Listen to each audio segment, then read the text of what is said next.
오늘 시편 107편 1절에서 9절 말씀을 가지고 여호와께 감사하라 라는 제목으로 우리가 같이 은혜를 나누고자 합니다. 이번 주일은 우리가 맥주 감사 주일로 지킵니다.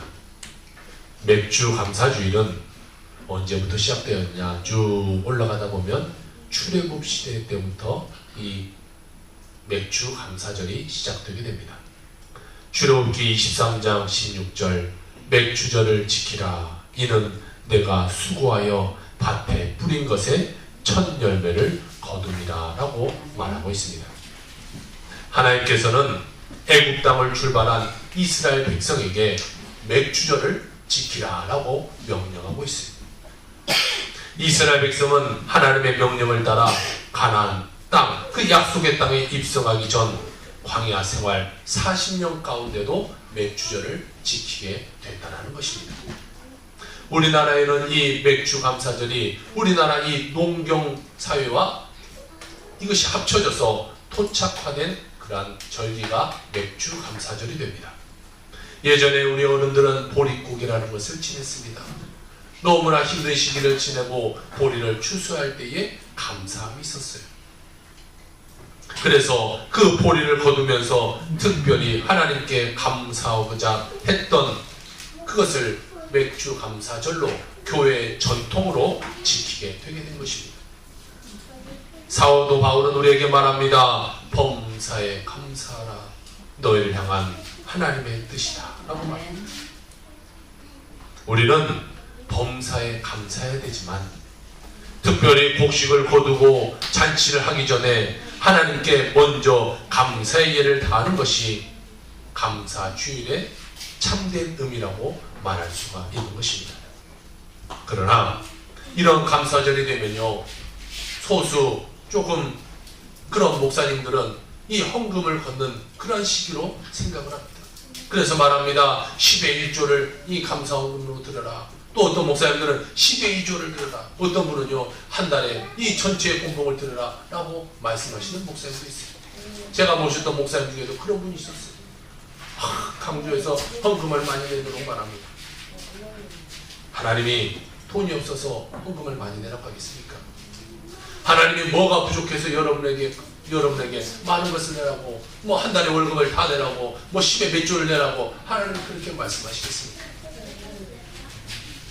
헌금은 우리의 신앙을, 우리의 예물을 표현해서 하나님께 드리는 행위가 우리의 헌금입니다. 돈보다 하나님이 더 소중합니다 라는 믿음의 고백으로 드리는 것이 헌금이죠. 하나님은 억지로 드리는 것을 절대로 좋아하지 않으시는 분이에요. 억지로 드리는 것은 하나님이 받지를 않으십니다. 아무리 많은 것을 드려도요, 억지로 자기 마음 가운데 기쁨이 없는데 드리는 헌금은 하나님이 절대로 기뻐하고 받지도 않습니다. 하나님은 기쁜 마음으로 즐겨내는 자를 하나님은 원하고 계신다는 거예요. 그러니까 여러분, 혹시 오늘 억지로 뒤에서 헌금하고 오신 분이 있으면 뒤에 가서 말하세요. 자꾸 돌려주세요. 그래서 다시 돌려가길 바랍니다. 억지로 낸 헌금은요, 전혀 하나님이 기뻐하지 않아요. 뭐 예전에 교회 있을 때 헌금 받으신 분이 있기 때문에 안 가요. 돌려가시라면 돌려가세요. 난 눈치 보면서 냈어요. 일부러 그런 거 없기 위해서 헌금 바구니 돌리지도 않는데요. 뭐 다음 주에 주보에 제 이름 없을까 봐서 했어요. 저한테 따로 말씀했어요. 그냥 넣어드릴게요. 그냥 돌려가세요. 헌금은 기쁜 마음으로 드리는 거지, 일부러 억지로 그 누구 눈치 보면서 다른 사람과 비교해서 이렇게 하지 않습니다. 그런 건 헌금이 아닙니다. 뭐 우리가 뭐 헌금을 쭉 게시해 놓지도 않지 않습니까? 우리가 예전에 학교 다니면 공부하면 시험을 보면 쭉 뒤에다 게시해 놓습니다. 요즘 그런 교회는 그렇지 않지 않습니까? 헌금 누구 얼마 게시해 놓지 않아요. 아무도 모릅니다. 그러니까 안 하셔도 돼요.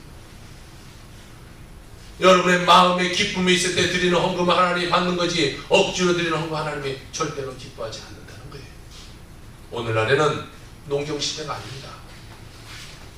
때문에 어떤 사람들은 이렇게 말합니다. 우리가 굳이 맥주감사절을 지켜야 됩니까? 아니, 우리가 보리를 수확하지도 않는데 무슨 맥주감사절을 지킵니까? 라고 말씀하시는 분도 있어요. 그러나 우리가 기억해야 될 것이 있습니다. 하나님께 하나님께서 처음 우리에게 맥추절을 지키라고 말할 때, 그럼 이스라엘 백성들은 농사를 지었냐? 그때 그들은 농사를 짓지 않았어요. 잘 알다시피 광야에서는 농사가 되지 않습니다. 그들은 하나님이 주는 만나와 메추라기를 먹고 물을 마시며 삶을 살았어요. 그런데 그 가운데 하나님은 너희가 맥추절을 지키라 라고 말했다는 거예요. 그러면 그 가운데 무언가 하나님의 뜻이 있지 않겠어요? 농사를 지었을 때 드리는 것이 맥추절인데 농사를 짓지 않는 가운데 드리라고 했다면, 그들에게 맥추감사를 지키라고 했다면 무엇 하나님의 뜻이 있는 거죠. 하나님은 왜 이스라엘 백성들에게 맥추절을 지키라고 했을까요? 첫 번째는 하나님의 구속하심을 감사하는 겁니다. PPT를 넘겨주든지 모니터를 뒤로 해주든지. 모니터를 돌려주세요. 자, 하나님의 구속하심에 감사하는 거예요. 오늘 본문 2절에 보면 하나님께 속량 받았기 때문에 감사해야 될 것을 하나님은 이야기하고 있습니다. 여호와의 속량을 받은 자들은 이같이 말할지어다. 여호와께서 대적의 손에서 그들을 속량하사, 이렇게 말하고 있습니다. 속량이라는 말은 몸값을 받고 종을 놓아주어 그들이 양민이 되게 하는 것, 이것이 속량입니다. 그러니까 하나님이 우리를 속량하셨다는 거예요. 몸값을 받고 다시 우리를 자유롭게 풀어주었다는 거죠. 그것이 속량이에요. 우리 주 예수 그리스도께서 온 인류의 죄를 대신하여 십자가에 달려 돌아가십니다. 그것으로 인해 우리는 대속을 받게 되는 거죠. 대신 하나님이, 대신 예수님이 우리의 죄를 담당해서 십자가에 달려 돌아가시게 된 거예요. 원래 우리가 달려 죽어야 됩니다. 우리는 원래 지옥 가야 됩니다. 원래 우리 이 땅 가운데서 평생을 살 수 없고 영원한 세계 가운데 갈 수 없습니다. 그런데 예수 그리스도가 우리를 대신해서 십자가에 달려 돌아가심으로 인해서 우리는 천국의 소망을 갖고 천국을 바라보며 인생을 살아가게 되게 되는 것입니다. 그러므로 오늘 말씀처럼 우리도 영원히 멸망받을 수 없는, 그래 우리의 삶 가운데 하나님은 우리에게 구원을 더해 줬다라는 것입니다.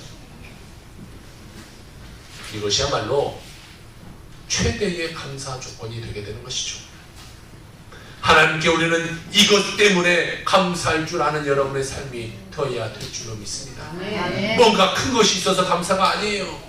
여러분, 뭔가 남들보다 더 많이 있어서 감사하는 것이 아니에요. 하나님이 우리를 구원해 주신 바로 이 한 가지 때문에 감사할 줄 아는 여러분의 삶이 되어야 되는 것입니다. 아멘. 이보다 더 큰 것은 없어요. 아멘. 우리를 계속하시고 우리를 구원하시고 우리를 영원의 세계에 보내주시는 이것보다 더 큰 감사의 조건이 없다는 것입니다.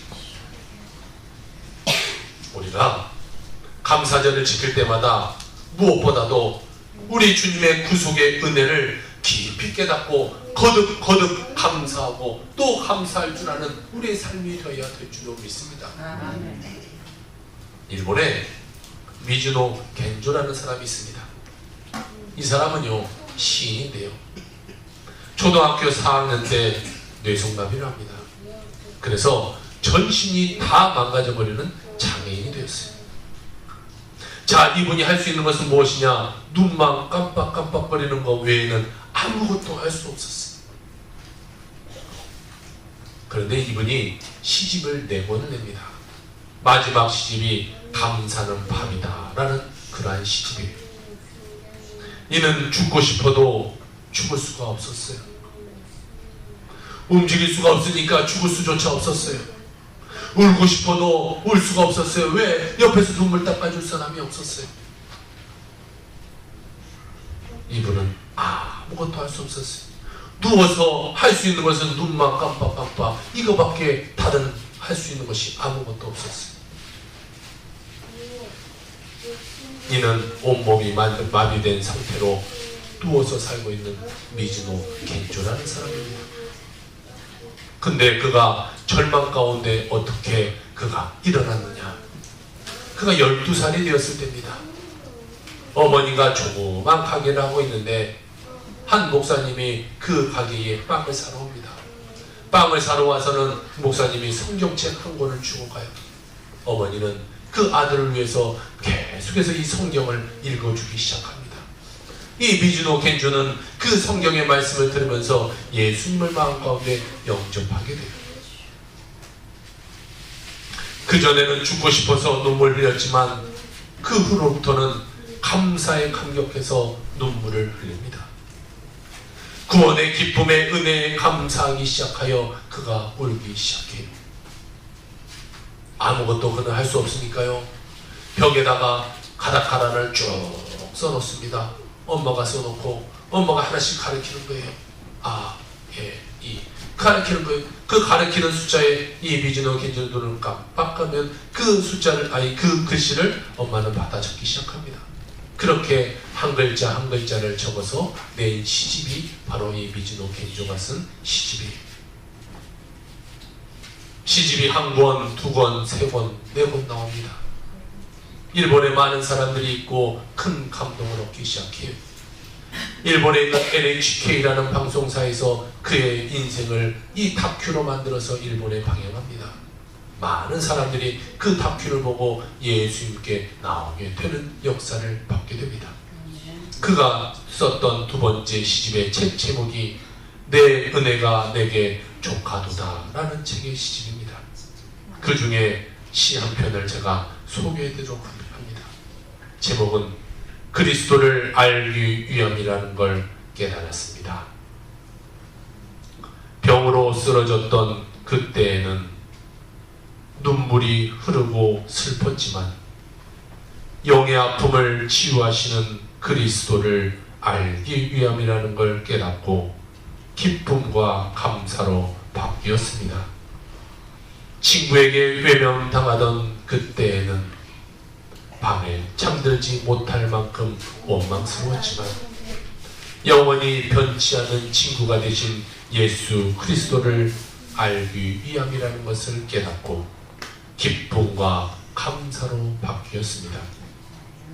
실수했던 그때에는 마음이 혼란스러웠지만 모든 것을 속죄하신 그리스도를 알기 위함이라는 것을 깨닫고 기쁨과 감사로 바뀌었습니다.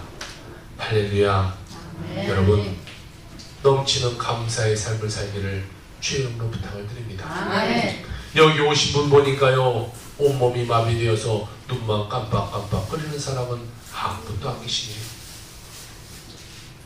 그런데 우리는 왜 감사하지 못할까요? 이 미즈노 겐조라는 분은 아무것도 할 수 없어요. 눈 깜빡거리는 것밖에 할 수 없는데 그는 하나님을 찬양해요. 일본 사회에서 예수 믿는다는 거 얼마나 어려운지 여러분 아시죠? 일본에 가서 전도하다 보면요, 그들은 예수님 이름을, 예수 이름 자체를 모릅니다. 예수 믿으세요 라고 말합니다. 그러면 그들은 물습니다. 예수가 누굽니까? 예수 그리스도라는 이름 자체를 몰라요. 예수 삼아 이 말 자체를 몰라요. 그래서 물어봅니다. 예수가 누구냐? 그런 가운데 예수 영접해요. 그런 가운데 예수님을 찬양해요. 그가 건강해서 찬양하는 거 아니에요. 아무것도 할 수 없는 중에 하나님을 찬양해요. 눈 하나 깜빡하는 거, 그것을 가지고 엄마가 짚어주는 거 한 글자 한 글자를 써서 시집을 낼 정도로 그는 하나님을 찬양합니다. 사랑하는 성도 여러분, 여러분들은 자유롭게 활동할 수 있잖아요. 말할 수 있잖아요. 원하는 대로 다 할 수도 있잖아요. 튼튼한 다리 있잖아요. 내 손으로 먹을 거 먹을 수도 있고 만들 수도 있고 모든 거 다 할 수 있잖아요. 왜 감사하지 않습니까? 온몸을 움직이지 못하고 눈만 깜빡거리는 이 미즈노 겐조 성도도 그렇게 넘치는 감사로 살다가 주님 앞에 갔는데 우리는 왜 감사하지 않느냐는 것이죠. 무엇이 더 있어야 감사하겠습니까? 여러분이 감사하려면 어느 정도 채워져야 감사하겠습니까? 여러분, 있는 것에 감사하길 주의 부탁드립니다. 아멘. 나 같은 죄인이 구원받아서 감사할 것이 얼마나 많은데 그 많고 많은 감사거리를 두고 감사하지 아니하고 조그만한 것 가지고 원망하고 불평하고 남의 탓하고 상처 주고 다른 사람 아프게 만들고, 여러분, 우리가 얼마나 부끄러운 인생을 살아가고 있냐는 것이죠. 우리에게 능력 주시는 하나님에 대하여 더욱더 감사하며 하나님께 영광 돌리며 살아가는 여러분의 인생 되기를 주의 이름으로 부탁을 드립니다. 아멘. 감사로 한평생, 축복으로 한평생 살아가는 여러분 인생이 되기를 주의 이름으로 축원을 드립니다. 아멘.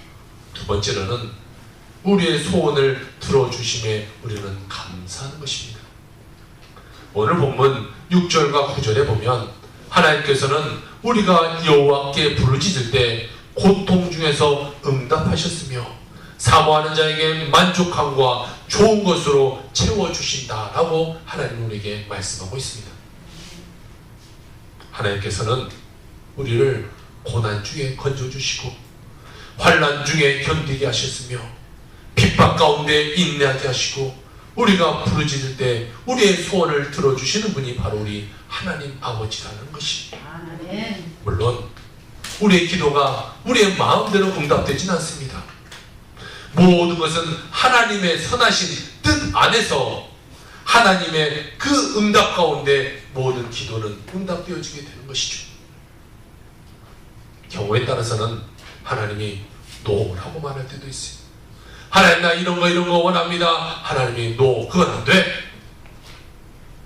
여러분이 자녀를 키울 때도 그렇지 않습니까?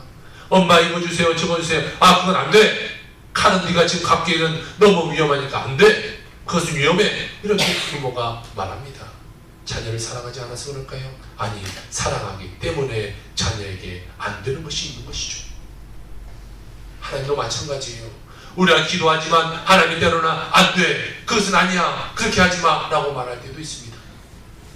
또 때로는 내가 A를 기도했는데 하나님은 정반대로 B를 우리에게 주실 때도 있습니다. 그럴 때 사람들은 어떻게 합니까? 낙심합니다. 내 기도가 응답되지 않았다고 낙심합니다. 왜 하나님은 내 기도를 들어주지 않느냐고 낙심하고 절망합니다. 그러나 여러분 기억해야 될 것이 있습니다.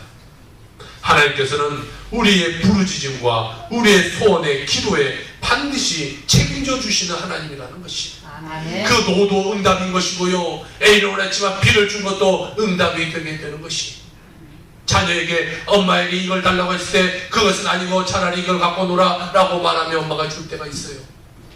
아이의 부르짖음에 엄마는 응답하게 된 것이죠. 하나님도 똑같아요. 우리에게 노라고 말할 때든 아니면 다른 것으로 응답할 것이든 다 하나님은 응답하시는 하나님인 것이죠.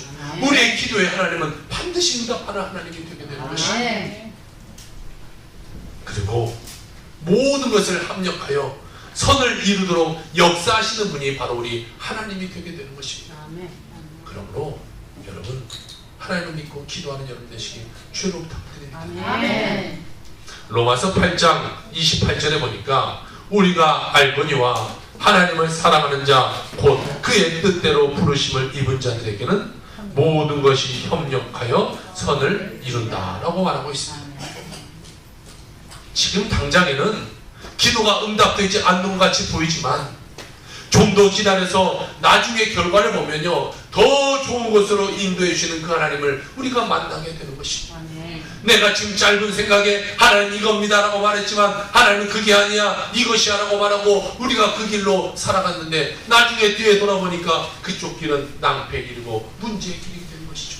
내가 온 길이 힘들고 어려웠지만 그 길이 가장 내 삶 가운데 좋은 길이었다는 것을 우리는 깨닫게 되게 된다는 것입니다. 여러분 하나님은요 여러분을 잘못된 길로 인도하시는 분이 아니에요. 늘 하나님은 여러분을 좋은 길로 인도하시는 분이라는 사실을 여러분 기억하며 인생을 살아가길 주의 이름으로 부탁을 드립니다. 여러분의 기도가 지금 잘 응답이 되지 않습니까? 여러분의 기도하는 건데 하나님이 다른 얘기를 하고 계십니까? 하나님의 말씀 가운데 순종하기 바랍니다. 그것이 여러분의 삶 가운데 가장 좋은 길이 되게 되는 것입니다. 성도 여러분, 우리 믿는 성도의 바람직한 자세는 우리의 소원을 이루시고 우리에게 좋은 것을 아끼지 아니하시는 하나님께 감사함으로 기도하며 나가는 것입니다. 기도해서 하나님이 응답해 주셔서 감사가 아니에요. 내가 먼저 하나님께 감사함으로 인해 하나님의 기도가 응답되게 되는 것이 순서가 바뀌어야 되는 거예요. 근데 많은 사람들은 그렇게 하지 않죠. 하나님 이거 주시면 감사할게요. 하나님 저거 주시면 내가 하나님 그렇게 할게요. 하나님 나의 삶 가운데 이것이 일어나면 그 다음에 내가 하나님 그거 할게요. 뭐 하나님과 딜하는 사람들이 많아요. 그런데 우리는 기도를 그렇게 하는 것이 아니에요. 우리는 하나님과 뭔가 거래하는 것이 아니에요. 주면 할게요가 아니에요. 내 삶 가운데 감사할 때 하나님은 더 큰 감사를 주시는, 더 큰 은혜를 주시는 하나님이라는 사실을 여러분 기억하길 주 여러분 부탁드립니다. 아멘. 아이들한테도요, 감사할 줄 아는 자에게는요 또 뭔가를 주고 싶어요. 감사할지 모르는 아이는요 절대적으로 그 아이에게 뭔가를 주고 싶지 않아요. 만약 어느 아이가 있습니다. 자기에게 껌이 뭐 몇 개가 있었어요. 그런데 만약 저한테 와서 목사님 껌 하나 드세요 라고 저한테 줬다고 해봅시다. 그 아이가 이뻐 보이겠습니까? 안 이뻐 보이겠습니까? 이뻐 보여요. 그러면 그 다음에 제가 돈이 있으면 이 아이에게 돈을 주겠습니까? 안 주겠습니까?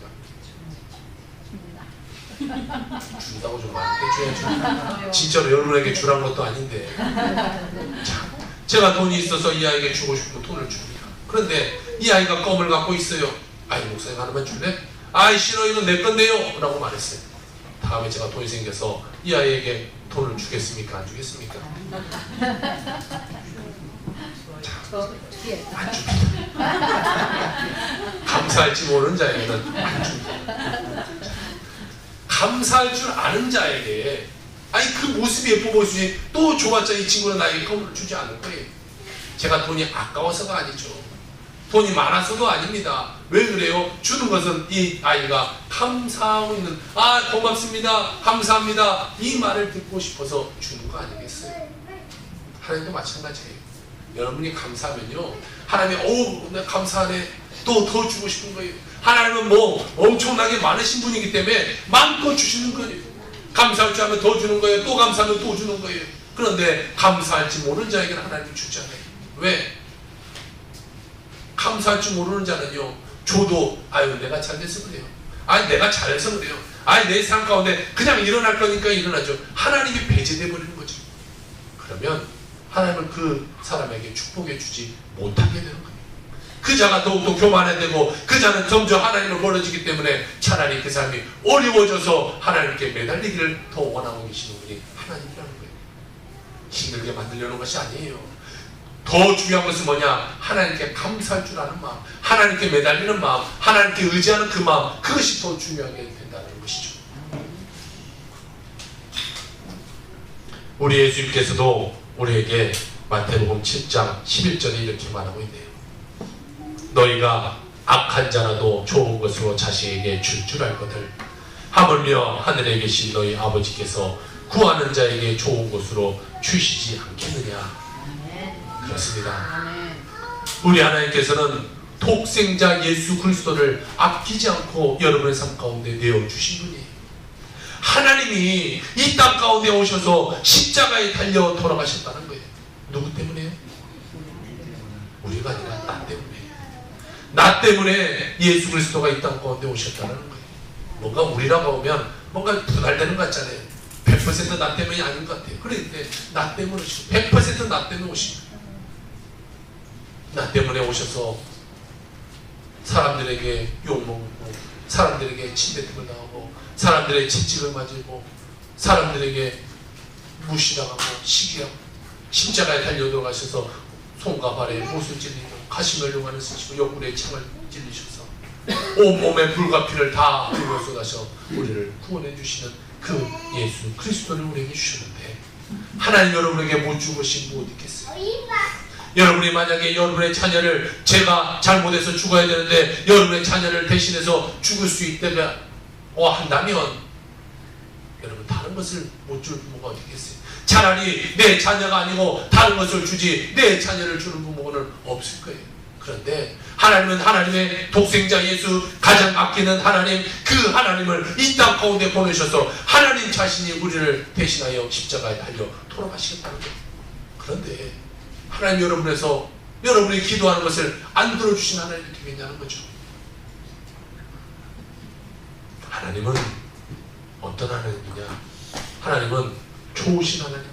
우리가 벽에 넣어 써놨지만 하나님은 우리에게 좋으신 하나님 가디스크 언제나 좋으신 하나님이에요. 하나님은 좋으신 하나님이기 때문에 여러분에게 좋은 것을 주실 줄 아는 분이라는 것이죠. 아멘. 여러분, 힘듭니까? 어려웁니까? 삶에 어려움이 있습니까? 문제가 있습니까? 그래도 감사하세요. 하나님은 여러분에게 반드시 좋은 것으로 채워주시게 될 것입니다. 아멘. 세 번째로는 환경을 통해서 우리의 삶을 변화시켜 주심에 우리는 감사하는 것입니다.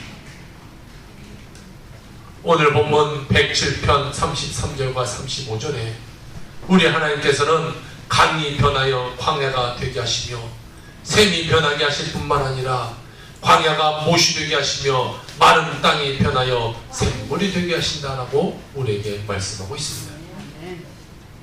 이 말씀은 하나님께서 모든 환경을 주관하시는 분임을 말씀하고 계신 것이죠. 우리가 죄를 범하여 징계를 받으면 옥토가 연밭으로 변하고 강이 광야로 샘을 마른 땅으로 변화시킵니다. 그러나 우리의 죄와 허물을 회개하면 하나님께서는 더 다시 광야가 못으로 마른 땅이 샘물로 변하게 하시는 분이 우리 하나님이라는 것입니다. 그럼 우리 여러분, 환경의 문제가 아니에요. 문제는 환경을 대하는 우리의 태도가 문제인 것이죠. 환경을 어떻게 바라보느냐에 우리의 마음의 문제가 되는 것입니다. 여러분, 우리의 마음에 기쁨이 있으면요, 내 삶에 어떤 일이 일어났어도 그게 전혀 개의치 않게 되는 것입니다. 그런데 내 마음에 문제가 있으면요, 삶에 좋은 일이 보이더라도 전혀 기쁨이 없어요. 만약에 우리에게 갑자기 한 1억이 확 생겼다고 합시다. 그러면 기분이 엄청 좋아질 거예요. 그러면 다른 사람이 와서 나를 툭 치워가도 별거 신경 쓰지 않아요. 그런데 내 마음에 막 괴로움이 있어요. 아픔이 있어요. 그런데 그때는 누가 남을 쳐다만 봐도 막 시비고 싸우게 되는 거죠. 환경의 문제가 아니에요.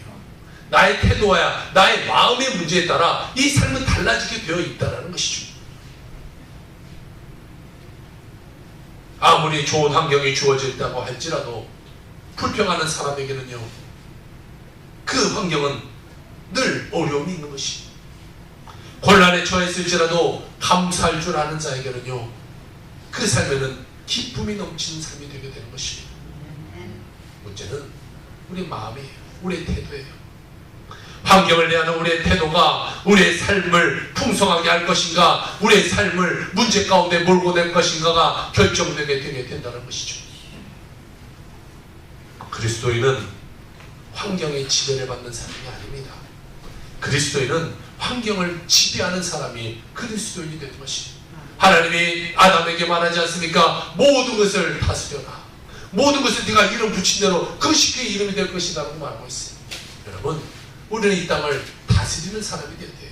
환경을 초월하여 살아가는 사람이 되어야 됩니다. 이 3차원에 묶여있는 사람이 아니라 4차원의 영적인 세계를 가지고 3차원의 세계를 바꿔낼 줄 아는 그런 사람이 되어야 될 줄로 믿습니다. 환경에 끌려다니는 사람이 되면 안 돼요.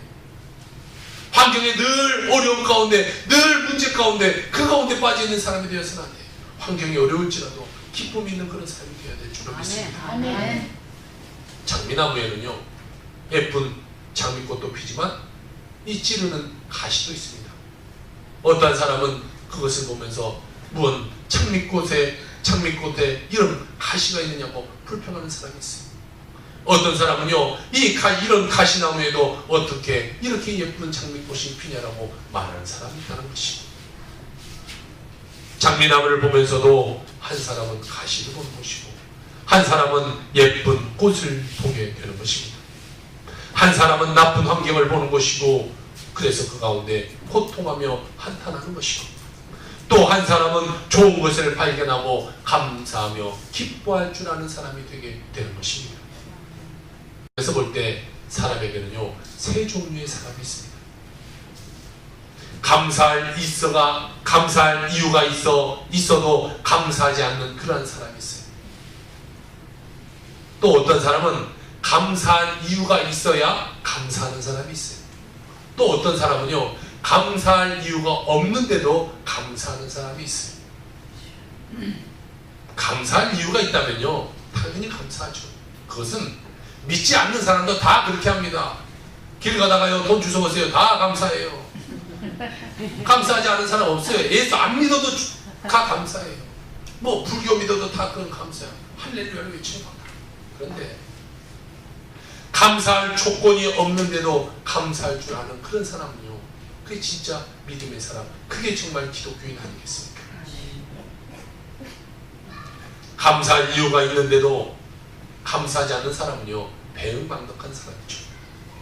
더욱이 감사할 이유가 없는데도 감사하는 그런 사람이 대단한 사람이 되는 것이죠. 그 사람이 믿음의 사람이 되는 거예요. 뭔가 있어서 막 감사하고 뭔가 있어서 할렐루야를 외치는 사람은요, 다 알 수 있지만 내가 어려워요, 내가 힘들어요, 내가 문제 가운데 있어요. 근데 그 사람이 하나님께 감사하고 있어요. 그러면 우리는 그것을 보면서 큰 은혜를 받게 되는 거죠. 아까 말했던 미즈노 겐조라는 사람같이 그 사람이 무슨 감사할 게 있겠어요?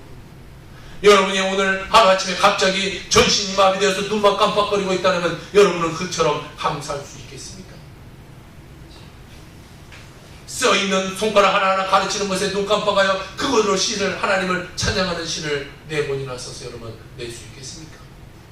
그곳에 있는 많은 시를 봤는데요, 모든 게 다 감동입니다. 정말 감동입니다. 어떻게 그런 사람이 하나님을 이렇게 찬양할 수 있는지 감동이에요. 감사할 것이 없는 것 같은 그 사람이 감사할 때 미국 열도가 이 예수님을 믿었던 것처럼, 일본 열도가 예수님께 돌아온 사람이 많았던 것처럼, 여러분 우리 삶 가운데 감사할 것이 없을 때 감사할 때 놀라운 하나님의 은혜가 우리 삶 가운데 임하고 하나님의 이름이 많은 사람들에게 전파되게 되는 것입니다. 다람쥐가 쳇바퀴를 돌리고 있습니다. 왜 돌리고 있겠습니까? 네? 나가려고 돌리고 있을까요? 왜 돌리고 있다고 생각합니까? 네? 갈 데가 없어서. 자, 이 다람쥐가 쳇바퀴를 돌리고 있는 것을 보면서 이 사람들이 왜 돌릴까라는 것을 고민하면서 이야기를 하기 시작합니다. 비만증에 걸린 A씨가 말합니다. 저 다람쥐는 살을 빼기 위해서 저렇게 열심히 쳇바퀴를 돌리는 거야 라고 말합니다. 두 번째는 가정 불화가 심한 B씨가 있었습니다. 다람쥐는 저 삶을 힘들어서 뛰쳐나가려고 쳇바퀴를 돌리는 거야 라고 이야기를 합니다. 낙천적인 C씨는 저 다람쥐는 사람을 즐겁게 하기 위해서 저렇게 쳇바퀴를 돌리는 거야 라고 이야기를 합니다. 자, 똑같은 것을 보고 있습니다.